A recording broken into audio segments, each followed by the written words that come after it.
বিজ্ঞানীরা বলেছেন এই মানুষের মাথার ভিতরে 1000 অনুভূতি কোষ রয়েছে। প্রত্যেকটা অনুভূতি বান্দা এক একটা বিষয় নিয়ে বান্দা অনুভূতি প্রকাশ করে, চিন্তা ভাবনা করে। এই ক্ষমতা আল্লাহ তাআলা বান্দাকে দিয়েছেন, কথা বলেন ঠিক কিনা? শুধু তাই নয়, মানুষের আল্লাহ তাআলা ব্রেন দিয়েছেন। এই ব্রেন যার নষ্ট, ওই মানুষটারে পাগল বলে। পাগলের সমাজে কোনো দাম থাকে না, সমাজে কোনো মূল্যায়ন থাকে না। পাগলকে সমাজে কোনো শ্রদ্ধা করা হয় না, ভালোবাসা হয় না। আর এই ব্রেনটা যার আছে, এই ব্রেন দিয়ে মেধা খাটিয়ে বান্দা অনেক কিছু করে, এই জন্য মানুষ তাকে ভালোবাসে, কথা বলেন ঠিক কিনা? আল্লাহ তাআলা মানুষকে এই ব্রেন দিয়েছেন।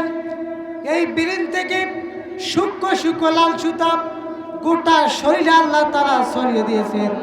বান্দার পায়ে যখন কাটা পড়ে, সঙ্গে সঙ্গে লাল তারের মাধ্যমে 70 মাইল বেগে মাথায় গিয়ে সিদ্ধান্ত নেয়, বান্দারে তোমার কাটা তুলতে হবে।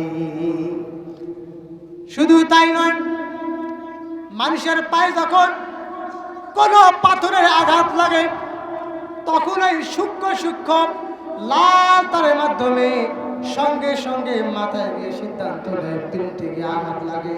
কেউ যদি মানুষকে একটু চিমটি মারে, সঙ্গে সঙ্গে লাল তারের মাধ্যমে ওই মাথার বিনটি গিয়ে আঘাত করে। এই যদি অনুভূতি আল্লাহ তাআলা মানুষের মাথায় না দিতেন, তাহলে মানুষের পায়ে পাথর ঢুকে গেলেও মানুষ টের পাইত না। সম্মানিত ভাইয়েরা আমার, শুধু তাই নয়, এই চোখ আল্লাহ তাআলা বান্দাকে কত বড় নিয়ামত দান করেছেন।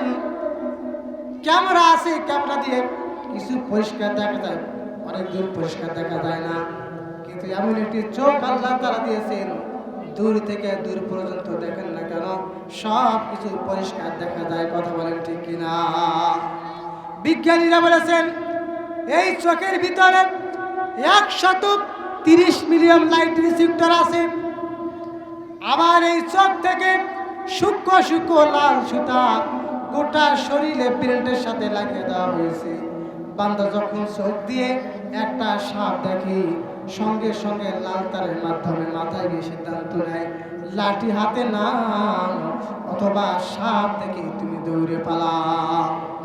এই যদি লাল তারের ব্যবস্থা না করতেন, মানুষকে সাপ দংশন করত, মানুষ টের পাইত না, কথা বলেন ঠিক কিনা? নিয়ামতগুলো কার বলেন? কার নিয়ামত? এই জন্য আল্লাহ তাআলা বান্দাকে বলেন, আলাম তাজআল লাহু আইনাইন ওয়া লিসানান ওয়া শাফাতাইন। আল্লাহ তাআলা বলে, বান্দারে আমি কি তোমাকে দুটি চক্ষু, দুটি ঠোঁট আর জিহ্বা কি দেই নাই? আল্লাহ তাআলা প্রশ্ন করতেছে, আমি কি দেই নাই তোমাদের? চোখ কে দিয়েছেন? কথা বলেন, কে দিয়েছেন? ঠোঁট কে দিয়েছেন? জিহ্বা কে দিয়েছেন? আল্লাহ তাআলা দিয়েছেন। সম্মানিত ভাইরা আমার, যাদের চোখ নাই তারা বোঝে যে পৃথিবীটা কি রকম, এত সুন্দর দুনিয়া তারা দেখতে পায় না। বিবাহ করেছে, নিজের স্ত্রী যার সাথে সংসার করে, ওই স্ত্রীকে সে দেখতে পায় না, তার স্ত্রীটা কীরকম। সন্তান হয়, সন্তানগুলোকে দেখতে পায় না। আর আমাদের চোখ দিয়েছে, আমরা সুন্দর পৃথিবী, স্ত্রী, সন্তান, পিতা মাতা সব কিছু দেখতে পাই, কথা বলেন ঠিক কিনা? সুবহানাল্লাহ বলবেন না? সুবহানাল্লাহ। একবারও কি চিন্তা করেছেন নিজেকে নিয়ে? এই জন্য আল্লাহ তাআলা বলছেন যে বান্দারে তুমি নিজেকে নিয়ে চিন্তা করো। নিজেকে নিয়ে 1 ঘন্টা চিন্তা করলে অটোমেটিক আমি আল্লাহ তাআলার কাছে তোমার মাথাটা নত হয়ে যাবে। সম্মানিত ভাইরা আমার, চোখ আল্লাহ দেওয়া নিয়ামত। যাদের চোখ আছে তারা বুঝবেন না, যাদের চোখ নাই তারা বুঝে কত বড় নিয়ামত হারিয়েছি। 1 MA পাস, রাতের বেলা পড়ালেখা করে ঘুমিয়ে গেছেন, সকালবেলা চেতন পেয়ে দেখে তার চোখ দিয়ে আর কিছু দেখা যায় না। বাংলাদেশের নাম করা হসপিটালে চলে গেলেন, সেখানে গিয়ে পরীক্ষা নিরীক্ষা করলেন। ডাক্তার ডাক দিয়ে বলেন, বান্দারে তোমার এমন সমস্যা হয়েছে যা বাংলাদেশে চিকিৎসা করা সম্ভব নয়, তুমি যত তাড়াতাড়ি সিঙ্গাপুরে চলে যাও। বান্দা বলে, আমি চলে আসলাম, জমা জমি সব কিছু বিক্রি করে দিলাম। এরপরে সিঙ্গাপুরে চলে গেলাম। সিঙ্গাপুরে ডাক্তার পরীক্ষা নিরীক্ষা করে বলে, বান্দারে তোমার চোখের এমন জিনিস নষ্ট হয়েছে যা তোমার স্রষ্টা ছাড়া কেউ দিতে পারবে না। চোখ আল্লাহ তাআলা কি নিয়ামত, যাদের চোখ নাই তারা বোঝে, কিন্তু যাদের চোখ আছে তারা বুঝবে না। এই জন্য আল্লাহ তাআলা বারবার বান্দাকে প্রশ্ন করতেছেন, আলাম নাজআল লাহু আইনাইন, আমি কি তোমার চক্ষু দেই নাই? চক্ষু বলেন কে দিয়েছেন? ওয়া লিসানা ওয়া শাফাতাইন, আমি কি তোমারে দুটি ঠোঁট জিহ্বা দেই নাই? সুন্দর ঠোঁট আছে বলে আমরা সব কিছু ধরতে পারি, খাইতে পারি। বাজারে ম্যাঙ্গো জুস পাওয়া যায়, আমরা দুই ঠোঁট দিয়ে ধরি। যদি এই ঠোঁট না থাকতো তাহলে আমরা ডাল খাইতে পারতাম না, পড়ে যেত। কথা বলেন ঠিক কিনা? এটা নিয়ে কি কোনোদিন চিন্তা ভাবনা করেছেন? কোনোদিন চিন্তা করেন নাই। এরপরে জিহ্বা, বিজ্ঞানীরা বলেছেন এই জিহ্বার ভিতরে আল্লাহ তাআলা 3000 স্তর দিয়েছে। একটা জিহ্বা দিয়ে শাকের স্বাদ কেমন, মাছের স্বাদ কেমন, 450 প্রকার মাছ আল্লাহ তাআলা হালাল করেছেন। 450 প্রকার মাছ একটা জিহ্বা দিয়ে বোঝা যায়। কথা বলেন ঠিক কিনা? 33 থেকে 35 প্রকার গোস্ত আল্লাহ তাআলা হালাল করেছেন। একটা গোস্তর একক রকম স্বাদ শুধুমাত্র একটা জিহ্বা দিয়ে বোঝা যায়। এইরকম যদি স্তর আল্লাহ তাআলা মানুষের জিহ্বায় না দিতেন তাহলে সব জিনিসগুলো একই রকম স্বাদ লাগতো। কথা বলেন ঠিক কিনা? ঠিক কিনা বলেন? আল্লাহ তাআলা কি নিয়ামত দান করেছেন। এই জন্য আল্লাহ তাআলা সূরাতুর রহমানে বারবার একই প্রশ্ন করেছেন, ফাবি আইয়ি আলাই রাব্বিকুমা তুকাযযিবান। বারবার প্রশ্ন করতেছেন, বান্দারে তোমরা আমি আল্লাহর কোন কোন নিয়ামতকে অস্বীকার করবে? কোন নিয়ামত? কোনটা আমি আল্লাহ তাআলা দেওয়া নয়, দেখো কোনটা তুমি অস্বীকার করো। সব কিছু কে দিয়েছেন? বলেন কে দিয়েছে? আল্লাহ তাআলা দিয়েছেন।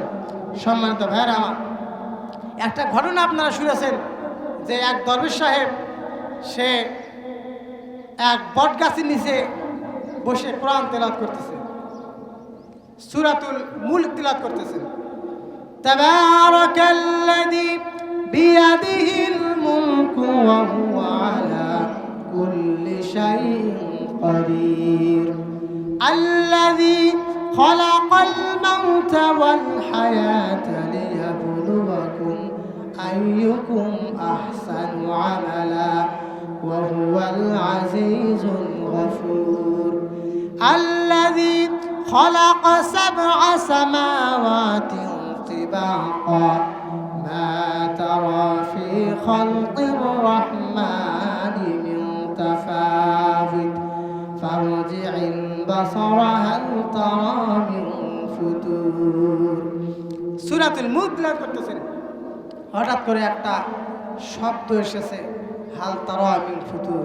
বান্দারে আমি তোমাকে যত কিছু দিয়েছি দেখো তো আমি আল্লাহ তাআলা সৃষ্টির ভিতরে কোনো ভুল পাও নাকি? দরবেশ সাহেব চিন্তায় পড়ে গেলেন আর বলতেছেন, আল্লাহ আপনার সৃষ্টি নিয়ে ভুল ধরার মতো ক্ষমতা তো আমার নাই, আপনার সৃষ্টি নিয়ে ভুল ধরার মতো যোগ্যতা আমার নাই, কিন্তু আমার কাছে একটু কেমন জানি লাগে। আম গাছ যেমন ফলটা হয় তেমন, কাঁঠাল গাছ যেমন ফলটাও হয় তেমন, তাল গাছ যেমন ফলটাও হয় তেমন, নারিকেলের গাছ যেমন ফলটাও হয় তেমন, কিন্তু বিশাল একটি বট গাছ ফলগুলো ট্যাবলেটের মতো। কথা বলেন ঠিক কিনা?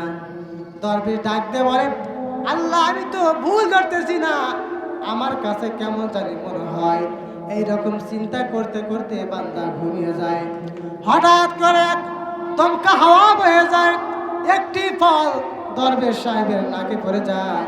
দরবেশ সাহেব উঠে আল্লাহ তাআলা শুকরিয়া আদায় করে, আল্লাহ আমার কথা অনুযায়ী বট গাছ যেমন ফলটাও যদি তেমন হতো তাহলে এইরকম ফল যেরকম আজকে আমার নাকে পড়েছে ওই রকম বড় ফল যদি আমার নাকে পড়তো তাহলে আমার নাকও চলে যেত, মাথাও চলে যেত। কথা বলেন ঠিক কিনা? সম্মানিত ভাইরা আমার, আল্লাহ তাআলা বান্দাকে এত নিয়ামত দান করেছেন, উদ্দেশ্য হলো একটা। কয়টা উদ্দেশ্য? কথা বলেন, একটা উদ্দেশ্য। ওয়াল ইনসা ইল্লা লিয়াবুদুন। আল্লাহ বলে, বান্দারে আমি তোমারে এত কিছু দিলাম, উদ্দেশ্য হলো একটা, তোমরা আমি আল্লাহর ইবাদত করবা। কার ইবাদত? কথা বলেন, কার ইবাদত? সম্মানিত ভাইরা আমার, আল্লাহ তাআলা ব্রেন দিয়েছেন, চোখ দিয়েছেন, কান দিয়েছেন, জিহ্বা দিয়েছেন, ঠোঁট দিয়েছেন। শুধু তাই নয়, হাত নামে নিয়ামত আল্লাহ তাআলা বান্দা বান্দিকে দিয়েছেন। এরপরে বান্দাকে পা দিয়েছেন, বান্দিকে পা দিয়েছেন। অনেকের পা নাই দেখা যায়, কিন্তু যাদের দুইটা পা নাই তারা ইচ্ছা করলে যখন তখন যেখানে সেখানে যাইতে পারবে না। কথা বলেন ঠিক কিনা? আমাদের যেমন পা আছে, আমরা ইচ্ছা করলে যেখানে সেখানে যাইতে পারি, যখন যে ডাকে, ডাকতে দেরি, যাইতে দেরি না। কথা বলেন ঠিক কিনা? বাস্তবতা না এটা? কিন্তু যাদের পা নাই তারা তো ইচ্ছা করলেও কোথাও যাইতে পারবে না। এক মসজিদের আপনার মুসল্লি নামাজ পড়ে সে একটু টেনশন, তাকে বলতেছে, আপনার কি হয়েছে, আপনি টেনশন করতেছেন কেন? তো বলতেছে, ভাই আমি নতুন একগুলো জুতা কিনেছি, নামাজ পড়তে গিয়েছিলাম, নামাজ পড়ে এসে বের হয়ে থেকে আমার জুতাগুলো নাই, চুরি হয়ে গেছে। এইরকম লোক আমাদের সমাজে আছে না নাই? কথা বলেন, আছে না নাই? আমি দুর্গাপুর বাজারে নামাজ পড়াই, এমন কোনো দিন নাই যেখানে জুতা পাল্টাপাল্টি হয় না। এমনও লোক আছে জুতে একবারই নিয়ে যায়, যেটা কোনো খোঁজ খবর নাই। এ হলো মুসল্লি।